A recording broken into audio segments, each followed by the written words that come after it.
세계적인 화가로 추앙받는 피카소는 돈과 명예를 모두 얻었지만 정작 본인의 진짜 관심사는 따로 있었습니다. 바로 오래 사는 것이었죠. 피카소는 죽음에 대한 극심한 공포를 느꼈습니다. 그의 이런 심리를 정확히 보여주는 작품이 바로 죽기 1년도 채 남지 않은 시점에 제작된 죽음을 마주한 자화상이라는 작품입니다. 이 작품에는 죽음에 대한 피카소의 불안과 공포가 섬뜩할 정도로 생생하게 담겨 있습니다. 작품은 완성되기까지 몇 달이 걸렸고 그 과정에서 여러 차례 수정되었는데 피카소가 죽음에 가까워질수록 그림 속 색이 사라지고 선은 훨씬 깊고 어두워졌죠. 죽음이 두려웠던 피카소는 장수하기 위해 다양한 방법을 찾아다녔습니다. 그 덕분이었는지 그는 당시 화가들 중 단연 독보적으로 91세라는 나이까지 살며 장수할 수 있었습니다. 그가 시도했던 방법들 중에는 당뇨를 막기 위한 엄격한 식단 관리부터 늙지 않기 위한 왕성한 작업 활동 등 다양한 노력이 있었지만 특히 어린 여자와 지속적으로 동침하는 건 세계적으로 논란이 되는 부분입니다. 사실 피카소는 아주 어렸을 때부터 건강과 생명에 관심이 많았습니다. 지금 화면에 보이는 과학과 인정이라는 작품은 놀랍게도 피카소가 겨우 15살 때 그린 그림입니다. 15세 소년의 작품이라고는 믿기지 않는 묘사력도 대단하지만 진짜 놀라운 건 작품의 주제입니다. 보통 또래 아이들은 아름다운 풍경이나 눈앞에 보이는 정물을 그대로 그리는 경우가 많은데 반대로 피카소는 삶과 죽음이라는 무거운 주제로 작품을 그린 것이죠.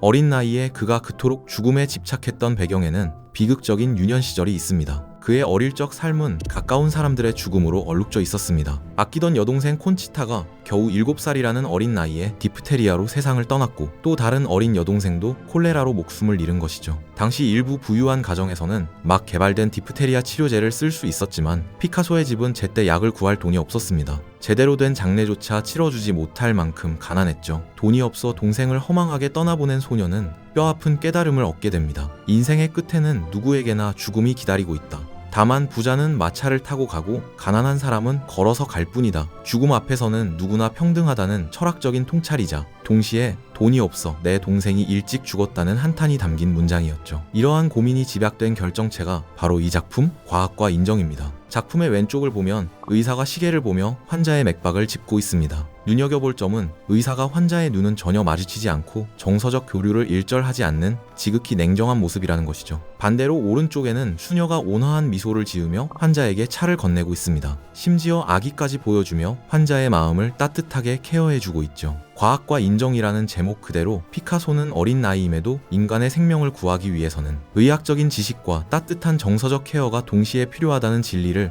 이미 정확히 꿰뚫어 보고 있었던 겁니다. 사실 피카소는 삼촌이 의사였고 그 삼촌의 경제적 지원 덕분에 미술 공부를 이어갈 수 있었습니다. 그렇다 보니 피카소의 무의식 속에는 의학 전문가에 대한 깊은 신뢰와 기대가 깔려 있었던 것이죠. 참고로 가난과 비극 속에서 탄생한 이 걸작은 당시 말라가 지역 미술전에서 당당히 금메달을 수상하며 피카소라는 천재의 시작을 세상에 알리게 됩니다. 이후 피카소는 자유분방한 생활을 즐겼습니다. 보통 매일 낮 12시가 다 되어서야 느지막이 일어나 아침을 먹고 밤늦게까지 작업에 몰두하다 새벽에 잠들기 일쑤였죠. 딱 하나 그가 유독 신경 쓴 것은 바로 식단 관리였습니다. 첫 번째 아내였던 올가는 케이크나 캐비어처럼 화려하고 기름진 음식을 즐겼지만 건강 염려증 수준으로 자기 몸을 아끼던 피카소는 달랐습니다. 사진처럼 생선 위주의 식단과 신선한 야채나 과일로 식탁을 채웠습니다. 이러한 그의 식단은 예술 작품 속에도 그대로 남아있습니다. 아침으로 먹은 소세지와 계란부터 시작해서 살을 싹 발라먹고 뼈만 남은 넙치의 형상에서 영감을 받아 도예 작품을 만들기도 했죠. 이 작품 역시 접시 위에 피카소가 좋아하는 생선을 그려 넣은 작품입니다.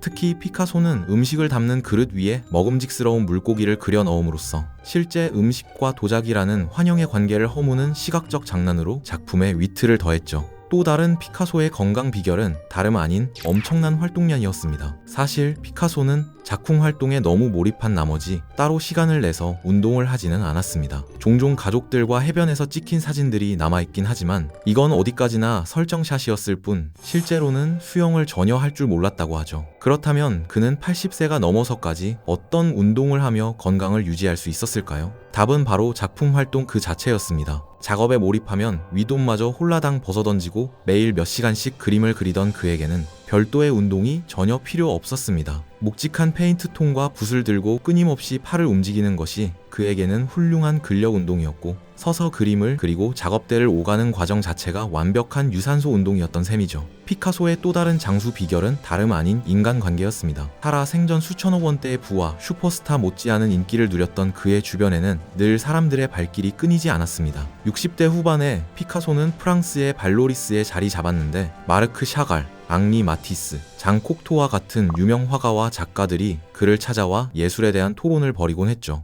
어린 사람들을 만나 감정적 교류를 나누는 것은 피카소에게 창작의 셈이자 젊음의 에너지원이었습니다. 참고로 피카소는 연애도 게을리하지 않았습니다. 특히 그는 아무리 세월이 흘러 본인이 늙어가더라도 항상 상대는 20대 여성을 고집했습니다. 피카소가 20대 초반일 때는 1살 연상인 페르낭드 올리비에를 만났지만 30살이 되자 3살 연하인 에바 구엘, 35살에는 9살 연하인 올가 코클로바를 만났습니다. 심지어 54살이 되었을 때는 28살의 도라 마르, 61세가 되었을 때는 21세의 프랑수아즈 진로를 만났고 71세가 되었을 때는 무려 44살이나 어린 27세 자클린 로크와 사귀었죠. 피카소의 이런 연애 방식을 두고 일부에서는 젊은 여자의 생기를 앗아가 장수한 것 아니냐고 추측하는 사람도 있습니다. 그런 그도 항상 건강했던 것은 아닙니다. 그의 고질병은 바로 당뇨병이었습니다. 흥미롭게도 당뇨병은 피카소의 화풍마저 송두리째 바꿔놓았습니다. 당뇨 합병증으로 시력이 크게 약해지자 그는 예전처럼 밝고 선명한 색채를 쓰는 대신 어둡고 우물한 톤을 주로 사용하기 시작했죠. 게다가 손떨림이 심해지면서 붓질은 점차 굵어지고 이전보다 훨씬 더 단순하고 추상적인 형태로 그림이 변했습니다. 1965년에는 죽음의 문턱까지 가기도 합니다. 당시 84세의 고령이었던 그가 복부 수술을 받게 된 건데요. 그의 나이와 당시 의료 기술 수준을 고려했을 때 피카소가 다시 작업실로 돌아오는 건 불가능할 것이라는 게 미술계의 중론이었습니다. 하지만 그는 사람들의 예상을 깨고 놀라운 생명력으로 병상을 털고 일어나 다시 붓을 잡았습니다. 한 번에 죽을 위기를 넘기고 돌아온 80대의 피카소. 그가 인생의 마지막 순간에 꼭 남기고 싶은 작품은 무엇이었을까요? 어차피 인간은 죽을 운명이라는 걸 뼈저리게 느낀 그는 이제 주변의 시선이나 체면 따위는 던져버리고 자신이 진짜 갈망하는 본능에 집중하기로 결심합니다. 피카소에게 그것은 바로 성이었습니다. 80세가 훌쩍 넘은 나이에도 그의 가슴 속에는 이성에 대한 원초적인 욕망이 넘쳐났습니다. 지금도 노인이 여자를 탐한다며 그를 손가락질하거나 작품이 저속하다고 비난하는 사람들이 있죠. 당시의 반응 역시 다르지 않았습니다. 하지만 피카소는 남들의 시선 따위는 조금도 신경 쓰지 않았습니다. 그에게 성이란 저속한 음란물이 아니라 인간이 가진 가장 순수하고 강력한 생명의 에너지이자 본능이었으니까요. 1967년 그는 커플이라는 작품을 완성합니다. 화면에서 보시는 것처럼 두 남녀가 격렬하게 사랑을 나누는 모습을 있는 그대로 담아낸 그림이죠. 죽음의 위기를 극복한 피카소는 생의 마지막 순간까지 남녀의 정열적인 사랑과 성을 주제로 수많은 대작들을 남기며 살아있음 그 자체를 예술로 승화시켰습니다. 게다가 피카소는 죽기 직전까지 은퇴하지 않고 현역으로서 뇌를 끊임없이 사용했습니다. 뇌는 쓰지 않으면 폐화한다라는 말이 있는데 피카소는 80대, 90대의 고령이 되어서도 은퇴는커녕 어린아이 같은 호기심으로 늘 새로운 재료와 표현 기법을 끊임없이 연구했습니다. 그 중에서도 그가 말년에 완전히 매료되었던 분야가 바로 도예였습니다. 사실 피카소가 도자기에 빠지게 된 계기는 아주 우연이었습니다.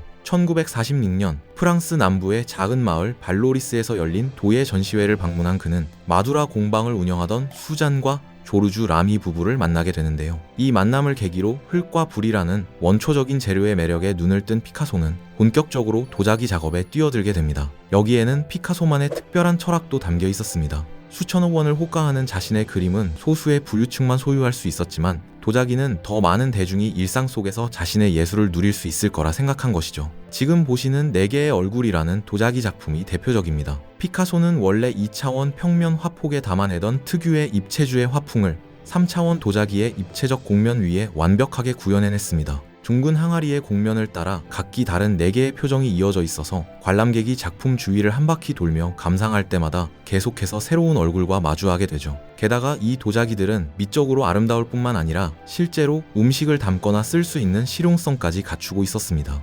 피카소는 자신이 직접 빚어 만든 항아리와 접시, 주전자들을 친구나 가족들에게 선물하며 소소한 기쁨을 누리곤 했죠. 참고로 오늘 소개해드린 회색 바탕 위의 새 물고기 4개의 얼굴 같은 작품들을 이제는 한국에서도 직접 만나볼 수 있습니다. 2026년 10월 오픈을 앞둔 그랜드 켄싱턴 설악비치는 예술 작품을 함께 감상할 수 있는 아트 앤 뮤지엄 리조트로 운영될 예정인데요. 특히 리조트 지하 1층에는 오늘 소개해드린 피카소 도예 컬렉션 110점을 포함한 약 130점 작품들이 무려 300평 규모로 전시됩니다. 참고로 그랜드 켄싱턴 설악비치는 오직 회원들만 이용 가능한 럭셔리 리조트이지만 피카소 전시는 숙박을 하지 않아도 유료로 관람이 가능하다고 하니 강원도에 가신다면 꼭 한번 들러보시는 걸 추천해드립니다. 동해 바다 바로 앞에 위치한 그랜드 켄싱턴 설악비치는 전 객실에 자쿠지나 개별 풀이 마련되어 있다고 하는데요. 회원으로 가입할 경우 전담 버틀러가 배정되어 숙박은 물론 여행 전반을 도와준다고 합니다. 아름다운 객실에 누워 동해 바다를 감상하고 다이닝에서 강원도 청정 식재료로 만든 요리를 즐긴 뒤